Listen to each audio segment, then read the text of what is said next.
સ્થાનિક સ્વરાજ્યની ચૂંટણીમાં શ્રમયોગીઓને પોતાના મતાધિકારનો ઉપયોગ માટે રજા આપવા રાજ્યની શ્રમ કમિશનર કચેરીનો આદેશ. રાજ્યની 15 મહાનગરપાલિકાઓ, 84 નગરપાલિકાઓ, 34 જિલ્લા પંચાયતો અને 260 તાલુકા પંચાયતોની સામાન્ય ચૂંટણી તેમજ 11 નગરપાલિકાઓની ખાડી પડેલી 13 બેઠકોની પેટા ચૂંટણીઓ આગામી તારીખ 26/4/2026 રવિવારના રોજ સવારના 7 વાગ્યાથી સાંજના 6 વાગ્યા સુધી યોજાનાર છે. જે તે વિસ્તારમાં ગુજરાત શોપ્સ એન્ડ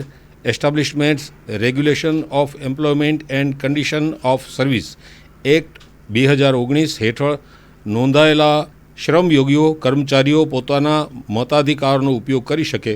તે માટે આ દિવસે ચૂંટણી હેઠળના સમગ્ર વિસ્તારમાં વૈકલ્પિક વ્યવસ્થા તરીકે આવા શ્રમયોગી કર્મચારીઓને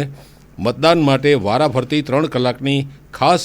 રજા આપવામાં આવે અથવા જે દિવસે અઠવાડિક રજા હોય તે દિવસે સંસ્થાઓ ચાલુ રાખીને અવેજીમાં બદલીમાં મતદાનના દિવસે રજા આપવામાં આવે તેવી વ્યવસ્થા કરવાની રહેશે તેમ શ્રમ કમિશનરશ્રીની અખબારી યાદીમાં જણાવાયું છે.